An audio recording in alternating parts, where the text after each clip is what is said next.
ராமனுக்கும் சீதைக்கும் திருமணத்துக்கு நாள் குறிக்கப்படுகிறது. திருமண நாள் நேரம் மங்களமான காரியம் நடக்க போகிறது. ராமனை அப்படி மாப்பிள்ளையாக ஊர்வலமாக கூட்டிக் கொண்டு வருகிறார்கள். அது அந்த காலத்தில் ஒரு வழக்கம். மாப்பிள்ளை ஊர்வலம் என்று ஒன்று இருந்தது, இப்போ இல்லை. ஏனென்றால் அப்போ மாப்பிள்ளையே உலகத்துக்கு ஒருக்கா காட்டுறது, இவருக்கு தான் பெண்ணை கொடுக்க போகிறோம் பார்த்துக்கொள்ளுங்கோ, அங்கே இவர் ஏதாவது சேட்டை விட்டு கொண்டுட்டா நமக்கு வந்து சொல்லிடுங்கோ ஒரு அர்த்தம். முன்னுக்கே சேட்டை விட்டது தெரிஞ்சால் இப்போவே சொல்லிடுங்கோ ரெண்டாவது அர்த்தம்.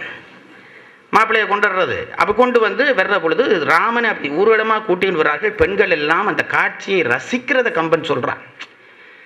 அதெல்லாம் இருந்து படிக்க வேணும் பாருங்க. இப்படியா பேச்சில் சொல்கிற விஷயம் இல்லை, அவனவன் கற்பனை பண்ணி பண்ணி படிக்க வேண்டும். ராமன் வருகிறானாம், பெண்கள் எல்லாம் அப்படியே நின்று அவர் ராமனை பார்க்க வேணும்னு கூட்டமாக கூடிட்டுது. ஒரு பால்கனியில் இடம் இல்லை. ராமன் எங்க ரோட்டால் வர்றார் பார்க்க வேண்டும். எல்லாம் பார்க்குறது, எட்டி எட்டி எட்டி எட்டி பார்க்குதுகள். ஒருத்தி எட்டி பார்க்க, அவள் அடுத்த மேலால் எட்டி பார்க்க. கம்பனுக்கு அதுக்குள்ளே ஒரு கற்பனை ஓடுது பாருங்க. அவன் சொன்னால் ஒரு கட்டப்பட்டே இருந்துட்டாலும், ஒரு கட்டப்பட்டே. அது என்ன செய்யும்? எல்லாரும் உயரமானவள் நின்று எட்டி எட்டி பார்க்குறாளுவேல். இவளுக்கு ஒன்றும் வாய்க்கே இல்லை, பார்க்க முடியலை. கம்பன் சொன்னான் ஒரு பிரச்சனையும் இல்லை, அவளுக்கு ஒரு வாய்ப்பாக இருந்தது. இந்த பெண்களுக்கு இடை எப்பவும் சின்ன நிலவா, 2 பெண்கள் நிற்க, நடுவில் ஒரு எண்ணல் தெரிஞ்சது, அதுக்குள்ளால பார்த்தாலுண்டான் கம்பன். அவனை போய் பாடாட்டாமல் விட முடியுமா? ஏன்னா அந்த இடைக்குள்ள தெரிகிற சாளரத்தால் பார்த்தாலும் கம்பன் பாடுறான் பாருங்க.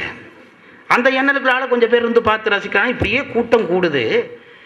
கம்பன் சொன்னான், ராமன் வர தோள் கண்டார் தோளே கண்டார். ராமன் வந்து தோளை பார்க்கிறாளாம் ஒருத்தி, ராமனுடைய தோளை பார்க்கிறாள்.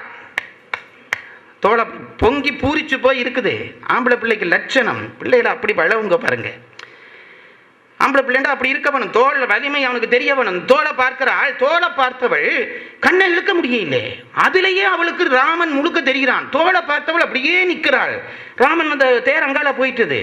இவள் கேட்டாள் மற்றவள் பக்கத்து, ராமனை பார்த்து, ஓ பார்த்தேன், எப்படி தோல் மாதிரி இருந்தாள். ராமன் தோளாம் அவளுக்கு. ஏன்னா அவளுக்கு தெரிஞ்சது தோல் தான். தோல் கண்டார் தோளே கண்டார், தொடுகடல் கமலம் என்ன தாள் கண்டார் தாளே கண்டாள். ஒன்னொருத்தர் காலை பார்த்தவள், வேற ஒன்றும் பார்க்கல, காலையே பார்த்து கொண்டு நிற்கிறாள். கம்பன் சொன்னான், தடக்கை கண்டாரும் அகுதே என்றான். இனி ஒவ்வொன்றாவா சொல்லி கொண்டிருக்க முடியும். கையை கண்ட நிலையும் அதுதான். கையை பார்த்தவள் கையை மட்டும் பார்த்தாள். அப்படி ஏன் ஆளுக்கால ஒரு பாட்டா பார்த்துட்டு மிச்சம் பார்க்கல. பிறகுதான் ராமன் போன, என்னடி மிச்சமன் ராமன் இருக்கிறானா, நாங்கள் தோல் மட்டும் இல்லை ராமன் நினைச்சு பார்த்துட்டோம். இவனுக்குள்ள கதை நடக்குது. அப்போ ஒருத்தி யாராவது ஒருத்தன் படித்தவனே அப்போ பெண்களுக்கு கொஞ்சம் கண்ணில் பழுது இருந்திருக்கும் போல இருக்கு, ஐஸ்பெரிஸ்ட் ஒருத்தரும் இல்லையே ஆக்குமெண்டு.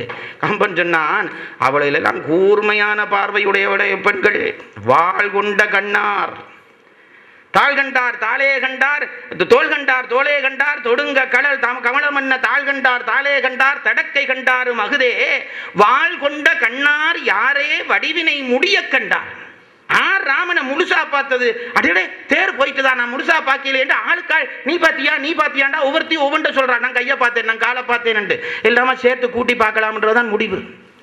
ஒருத்தர் முழுசா பார்க்கல. கம்பன் ஒரு உவமை கொண்டு போடுறான் பாருங்க. அது ஒரு இலக்கிய விழாவில் சொல்ல வேண்டியது இங்கே நான் மெனக்கடை இல்லை.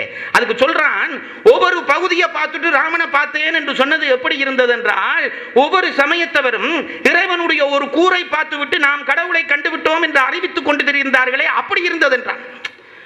ஊழ் கொண்ட சமயத்து அண்ணான் உருவு கண்டாரை ஒத்தார். ஊழ் என்றால் முறைமை என்று அர்த்தம். ஆளுக்கு ஒரு முறை வச்சுக்கொண்டு ஒரு சமயம் வச்சு கொண்டு இருக்கிறானே, அவனவன் சொல்றான் எங்கட கடவுள் தான் பெரிய கடவுள் என்றான்.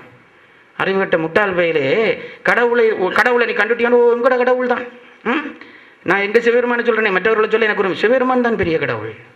டேய், கடவுளை நீ முழுசா காண முடியும். உன் காட்சிக்கு கடவுள் வருவான் என்றால் கடவுள் சிற்றறிவுக்குள்ளே அகப்படுகிற ஆளா இல்லா போய்விடுவான். அவன் எப்பேற்பட்டவன்? அவன் உன் கண்ணிலே ஒரு துளி தெரிவான்.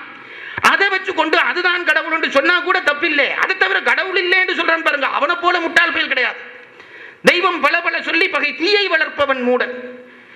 ஒரே பொருளினுடைய ஒவ்வொரு கூறுகளை கண்டுவிட்டு இதுதான் கடவுள் என்று சொல்வது போல இந்த பெண்கள் ராமனுடைய ஒவ்வொரு கூரை கண்டுவிட்டு இதுதான் ராமன் என்று குழம்பினார்களாம்.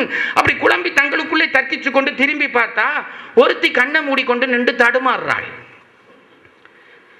கம்பண்ட கொழுப்பு, பட்ட பகல், நல்லா கண் தெரிஞ்சவள், வாள் கொண்ட கண்ணாள், கண்ணை மூடிக்கொண்டு அப்படி தடவினாள். ஒருத்தி கிட்டடி என்னன்னு கேட்டாள்.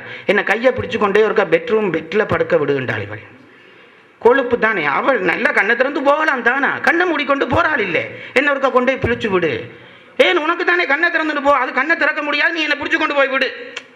ஏன் திறக்க முடியாதுன்னு கேட்க அவள் சொல்றாள், மைக்கரும் கூந்தல் செவ்வாய் வானுதல் ஒருத்தி.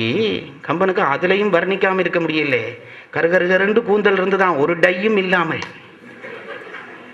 மைக்கரும் கூந்தல் செவ்வாய் வான் நுதல் ஒருத்தி உள்ளம் நெக்கனல் உருகுகின்றாள். உள்ளம் நெக்கனல் உருகுகின்றாள். கண்ணை மூடிக்கொண்டு ஏன் கேட்கன, நெஞ்சிடை கல்வ நெஞ்சிடை மஞ்சன் வந்து புக்கனன். அவள் என்ன சொல்லுகிறாள், கண்ணை ஏன் திறக்கிறேன்னா, கண்ணை திறக்க ராமன் வந்தாரடி, பார்த்தன், கண்ணுக்குள்ளால உள்ளுக்கு போயிட்டார், கண்ணை மூடிட்டேன். ஏன் இதுக்குள்ளால தானே போனவர், இதை திறந்தா தானே நீ வெளியில போக முடியும், மூடிட்டேன். இப்ப ஆள் உள்ளுக்கு நிற்கிறார். மைக்கரும் கூந்தல் செவ்வாய் வானுதல் ஒருத்தி உள்ளம் நெக்கனல் உருகுகின்றாள் நெஞ்சிடை வஞ்சன் வந்து புக்கனன் போகா வண்ணம் கண்ணெனும் புலங்கொள் வாயில் சிக்கன அடைத்தேன் தோழி.